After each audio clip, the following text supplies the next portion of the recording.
आपा, आपने भाभी जान को आर्ट गैलरी जाने से क्यों रोका? आप नाहक ही उन्हें परेशान करती हैं। खुदा खैर करे, नाहक तो तू कर रही है। ये जैसे इस घर और इस घर वालों पर अब मेरा कोई हक नहीं रहा। आयशा, घर की इज्जत यूं ही बाजार में घूमती रहे और मैं कुछ ना बोलूं? आपा, भाभी की अपनी ख्वाहिशें हैं, अपने जज्बात हैं, इससे आप उन्हें कब तक महरूम रखेंगी? खुदा खैर करे, इस घर के भी तो कुछ उसूल हैं, कुछ तरीके हैं। पता नहीं आर्ट गैलरी जाकर क्या करती होगी, खुद भी तस्वीर बनकर टंगती होगी। देखने वाले यही कहते, देखो देखो ज़हीर मियां की बीवी घूम रही है, वो भी अपने शौहर के बिना। भाभी कोई बच्ची तो है नहीं, आप उन्हें कब तक समझाएंगी? अगर एक दिन उन्होंने आपका हुक्म मानने से मना कर दिया तो? हाय हाय, खुदा खैर करे, मुझे तो उसी दिन का इंतजार है। जिस दिन ऐसा हो गया ना आयशा, समझ लेना मेरी मुराद पूरी हो जाएगी। क्या मतलब? मतलब तो बहुत ही साफ है।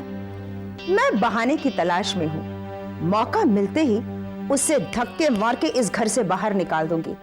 मगर वो कमबख्त इतनी होशियार है कि कोई मौका ही नहीं देती। मैंने भी आस का दामन नहीं छोड़ा। एक न एक दिन खुदा मेरी मुराद जरूर पूरी करेगा। तो आपके मन में ये बात है? बिल्कुल रहेगी। मैं तो यही चाहती थी रुखसाना की शादी ज़हीर मियां से हो, मगर पता नहीं नसरीन कहां से बीच में आ टपकी। इसने तो जादू कर दिया ज़हीर मियां पर। न जाने कौन सी बात नजर आती है उस नामुराद में। रुखसाना बहुत अच्छी थी, इस घर को भी संभालती और हमारी हर बात को भी मान लेती। आप दुरुस्त कहती हैं आपा।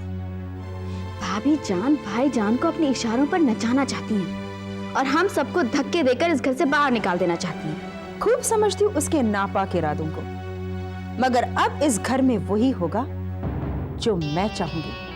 और मेरी जी को ठंडक तब पहुंचेगी जब मैं उससे धक्के मार के इस घर से बाहर निकालूंगी। समझ लो वो दिन आ ही गया है। आज वो आर्ट गैलरी जाएगी, इसलिए तो मैं तुम्हारे साथ बैठकर गिबत कर रही हूं। वो आर्ट गैलरी जाएगी और मेरे मंसूबे कामयाब हो जाएंगे।